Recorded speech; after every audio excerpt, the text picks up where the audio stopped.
And if I had those probes laying, cut that. Hey, welcome back to the channel. If you've seen me before, you know that I really value an ice cold beverage as I'm coming down the canal. I'm fishing in Southwest Florida. It's scorching hot out here, and a cooler is really part of your safety equipment. I thought I'd shoot a video comparing this new cooler to what's been an old faithful here. This cooler, this Yeti 18 Hopper, has been with me for a couple years, and it's really held up great. It's so hot out here. But there's one massive flaw with this Yeti cooler, and that's this zipper. While it's ultra rugged, it's a bit of a workout unzipping this thing. And this cooler is not designed to be in and out of it. You have to zip it to keep it cool. I ran across this one, and it really caught my attention because it's got this type of bevel here. This design allows you to zip it once and then come in and out of it, and it's still sealed. Now, I haven't tested the performance of that. I'm going to do that here in just a second. But before I do that, let me just kind of talk about the differences between these two. The first one, if you know Yeti, obviously you know it's expensive. It's a status symbol kind of brand, definitely a luxury brand. I got this as a gift, and this was $300. It does have a 3-year warranty.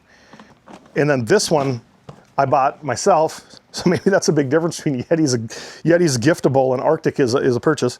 On the RTIC side, this was 120 bucks with a coupon. So huge difference in price. It has a 1-year warranty. Those are the biggest differences from a company perspective.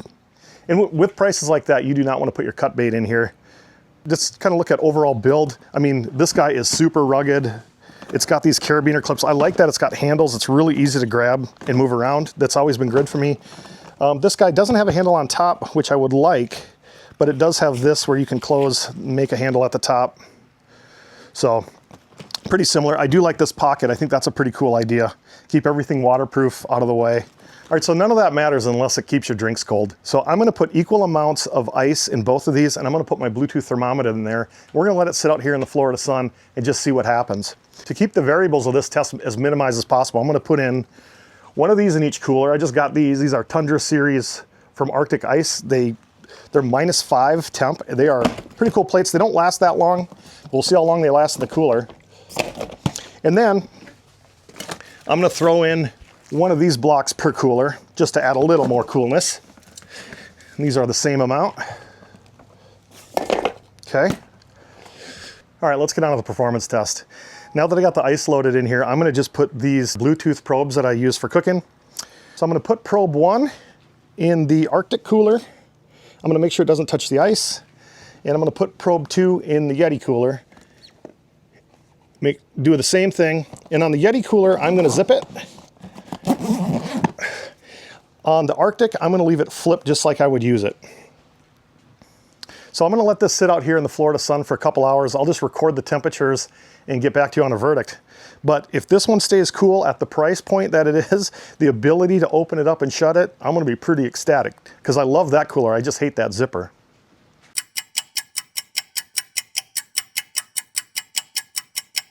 All right, let's see what we got.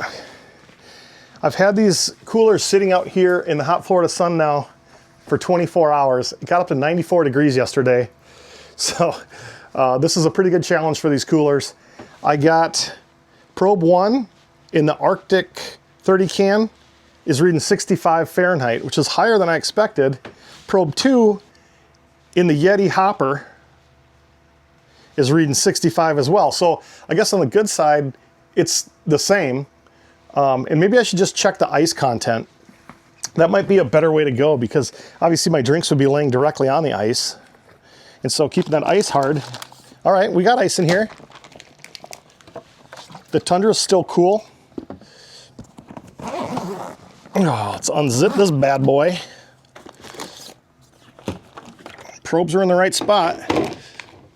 All right, if I go by amount of ice left, it's exactly the same. And if I had those probes laying, cut that. If I had those probes laying on the ice, I'd obviously be reading a different number because those are nice and cold. Based off the amount of ice that's left in there, I'm gonna conclude that these two are gonna perform about the same. This one zipped, this one unzipped.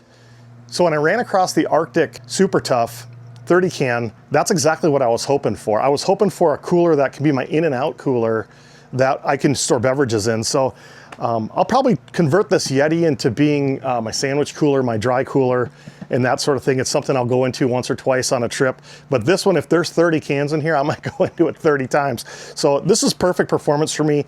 And keep in mind, I know I said this earlier, this thing cost half as much as this one. I would give, I think the nod to Yeti on the feel. It's just a little more rugged feeling, but this cooler here at half the cost to me is a simple no-brainer.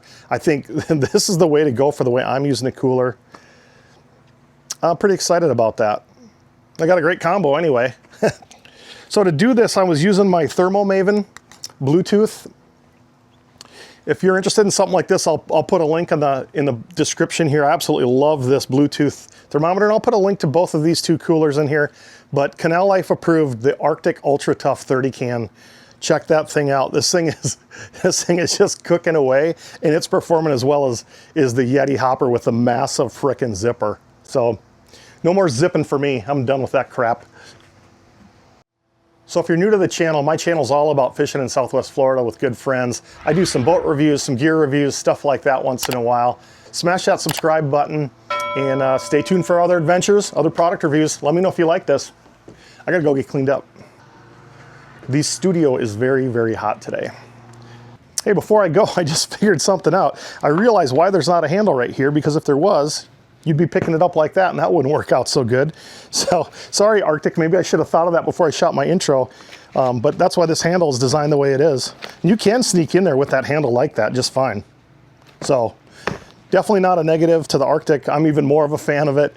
No more zipping around for me. This thing's gonna work great. That's a wrap.